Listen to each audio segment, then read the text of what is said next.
This video's narrative is based entirely on and directly lifted from Defenders of the West by Raymond Ibrahim. For many more important excerpts and quotes for the full story, please consult the book. The first chapter of the book explores the reasons behind the Crusades and introduces Duke Godfrey as a central leader. Due to its length, I've divided the 3D animation visualization into several videos. Beginning in the 4th century, as the Roman Empire started to Christianize, Jerusalem, where Christ was crucified, buried, and resurrected, gained significant importance and emerged as the focal point of pilgrimage. In the 330s, Constantine the Great commanded, "Construct a grand temple complex on the site of Christ's burial. Uncover the true cross, made from fragments of the execution instrument, and enshrine it within the temple." Yes, sire. Then the Grand Temple was built under the emperor's order, and it became known as the Holy Sepulchre. The temple became known as the Holy Sepulchre. Both the temple and the cross would hold immense significance for Christendom and profoundly influence the trajectory of this video series.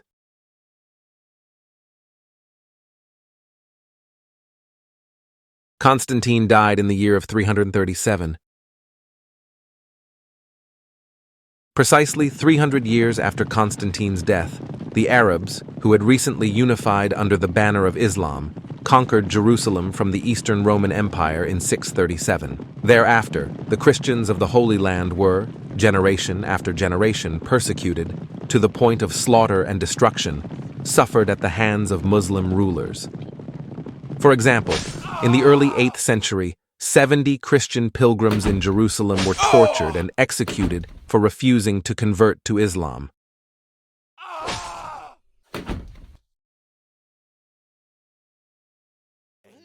Seven who converted were spared. Some years after that, another 60 pilgrims were crucified in Jerusalem. In the late 8th century, Muslims destroyed 2 churches and a monastery near Bethlehem. They also slaughtered its monks. In 796, Muslims burned another 20 monks to death. In 809, and again in 813, multiple monasteries, convents, and churches were attacked in and around Jerusalem. Christians of both sexes were ganged and massacred. On Palm Sunday of 929, another wave of atrocities broke out. Churches were destroyed and Christians slaughtered. Not every Muslim leader was committed to the destruction of churches and persecution of Christians. Some were more pragmatic, leaving dhimmis alone on payment of jizya and acceptance of social inferiority. That said, and as in other Muslim-occupied territories, whether the next ruler would be radical or moderate, to use an anachronistic but familiar dichotomy, was always a coin flip away. As for the Muslim populace, then as now, mobs were always ready to rise against and plunder Christians under any pretext. Even the Holy Sepulchre, Christendom's most sacred church, was not spared. In 936, the Muslims in Jerusalem made a rising and burnt down the church, which they plundered and destroyed all they could of it, records one Muslim chronicler. Similarly, in 1009, Fatimid Caliph Hakim bi-Amr Allah ordered one of his officials, "Destroy the Sepulchre Church and have the people plunder it so thoroughly all traces of it were obliterated." They did exactly that.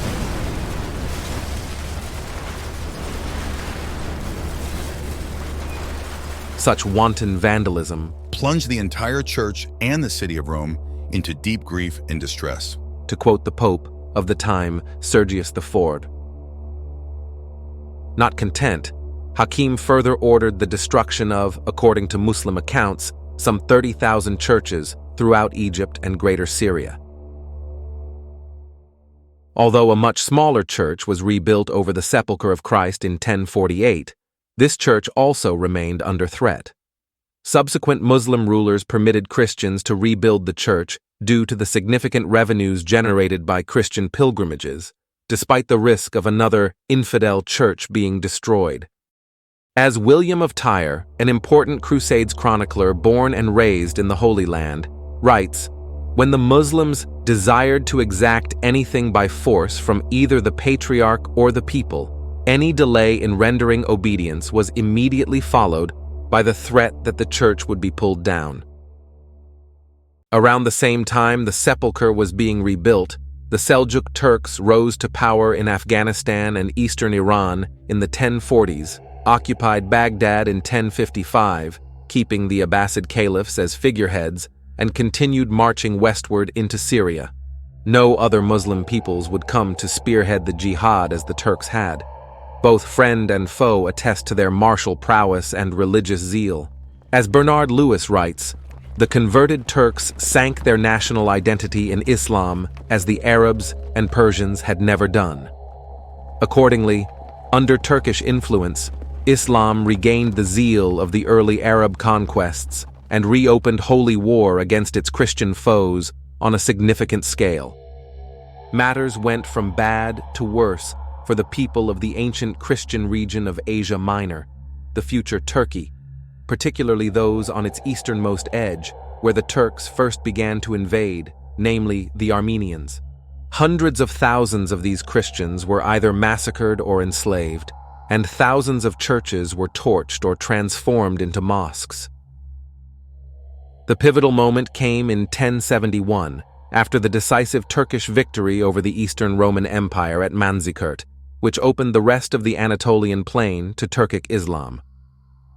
Then, the Seljuk Sultan Muhammad bin Dawood Chagri, or Alp Arslan, called on his followers, "Run through the countryside day and night. Slay the Christians and do not spare any mercy on them." Eagerly, they obliged and penetrated westward.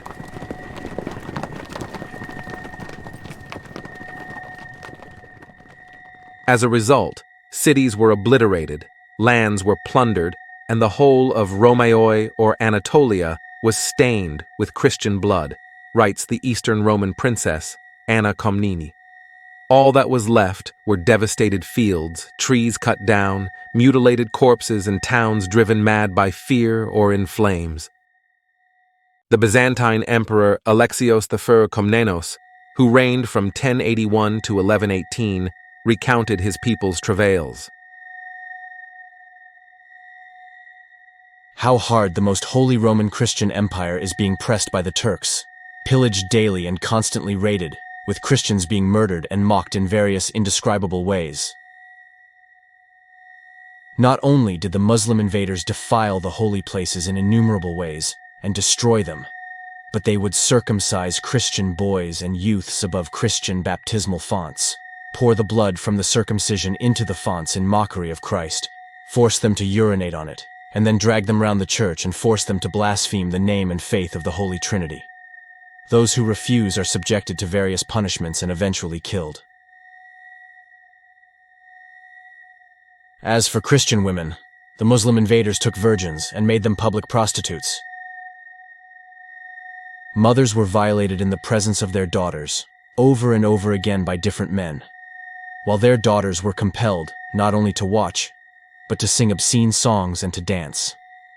Then they changed places, and the suffering, which is painful and shameful to speak of, was inflicted upon the daughters, while the filthy activity was adorned by the obscene songs of the unfortunate mothers. When the female sex was not spared, they became worse than animals, breaking all human laws by turning on men. Their lust overflowed to the point that the execrable and profoundly intolerable crime of sodomy, which they committed against men of middle or low station,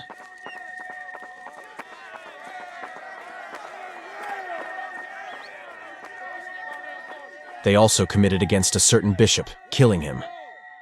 A medieval prelate and chronicler named William of Tyre lamented that conditions scarcely better in the Holy Land. Jerusalem's Christians endured even greater hardships under the Turks, making their past tribulations under the Egyptian Fatimids and the Persian Abbasids seem comparatively lighter in retrospect.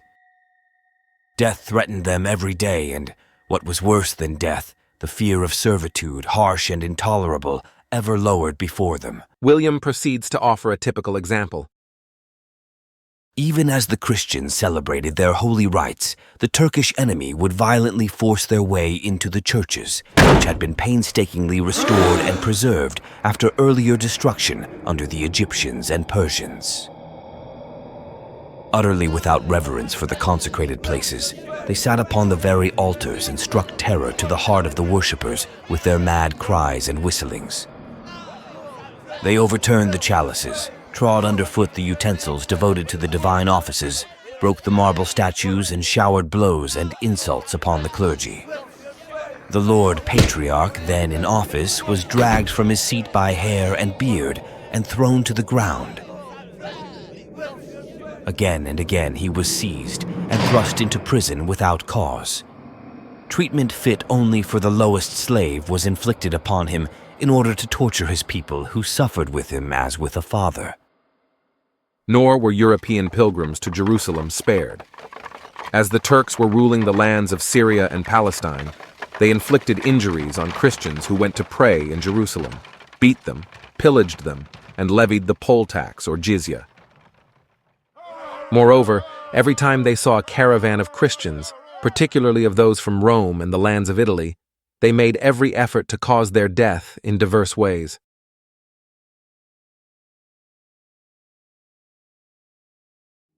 It was in this abysmal context that, at the Council of Clermont on November 27, 1095, Pope Urban II called for what came to be known as the First Crusade. After describing to the assembled lords and nobles the plight of Eastern Christendom under Islam, he cried, "Who is to repair this damage if you do not do it?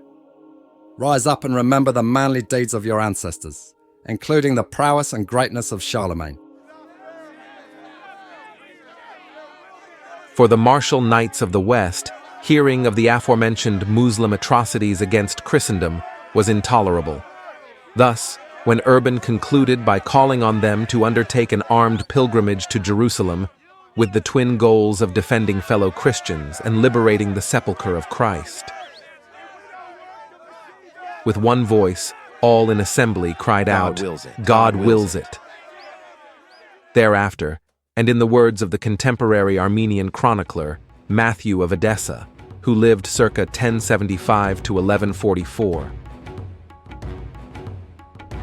all the peoples of Italy and Spain, right up to the confines of Africa, and even the distant Frankish nation, began to move and surged forth in a formidable and immense throng.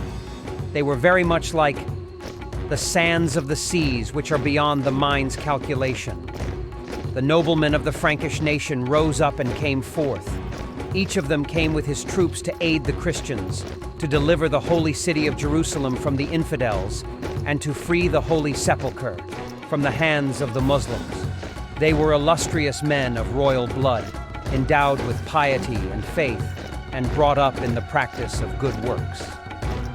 Here are the names of these Franks.